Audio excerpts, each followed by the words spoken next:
यावर्षीचा असलेला उन्हाळा इतका रखरखता आणि इतकं भयानक तापमान की आतापर्यंत असा अनुभव कधी आलाच नव्हता।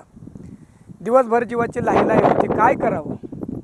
लोकांनी म्हणजे मी कधी या परिसरामध्ये कूलर पाहिले नव्हते मराठवाड्यामध्ये, परंतु कूलर आलेत, एस्या पण बसवल्यात, सारखे फॅन चालू आहे, परंतु काही करता गरमी कमी होत नाही आहे।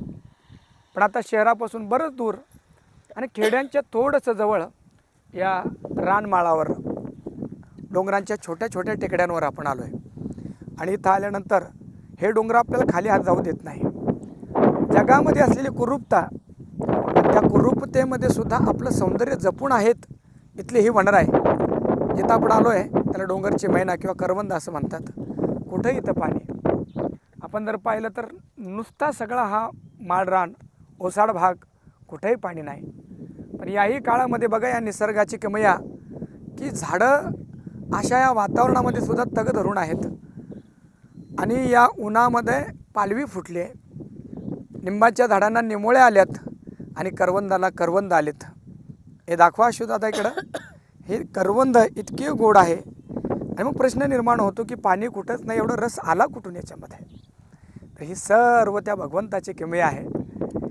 दिवसभराचा उकाडा नको नको झाला आणि जेव्हा या रानमाळावर येऊन बसलो तर इतकी शीतल हवा, गारवा, सूर्य मावळला, आता पश्चिमेचा सूर्य मावळला, क्षितिजावर आता ती केसरी रंग आपल्याला तिकडे दिसतोय।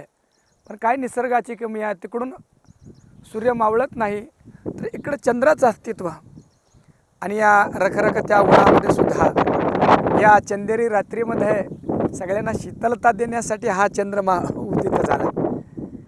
दूर घरांपासून दूर, शहरांपासून दूर या टेकड्यांवर आलो आहे। काहीसा आता रानमेवा सेवन केला, रानमेवा खाल्ला आणि आमच्या सगळे कुटुंबातले हे माणसं आहेत। डबासुद्धा आणला आहे, पण इथला डबा म्हणजे काय, पनीरच्या भाज्या थोडीच खायच्यात। इथला डबा, इथलं जेवण म्हणजे काय, ठेसा, भाकरी, कांदे, त्यानंतर शेतामध्ये जे जे लागेल, लोणचं, असे निसर्गाला शोभेल, निसर्गाला साजेल आणि इथं खाता येईल असं सगळं जेवण आणलेलं आहे।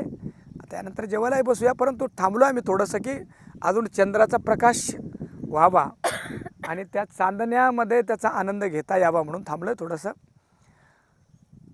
मला माहिती आहे की सगळेच पोळत आहे आणि शहरातले लोक विशेषताने पोळत आहे, म्हणून थोडंसं शहरांना सोडून अशा या छोट्याशा डोंगर वनराई या आणि नक्की इथं आल्यानंतर ती उष्णता कमी होईल, तो ताणतणाव कमी होईल।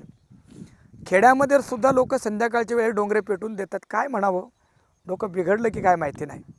खरं तर निसर्ग वाचला तर आपण सगळे वाचणार आहोत, प्रयत्न करायला पाहिजे।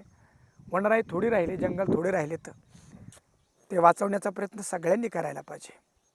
धन्यवाद। रामकृष्ण हरी।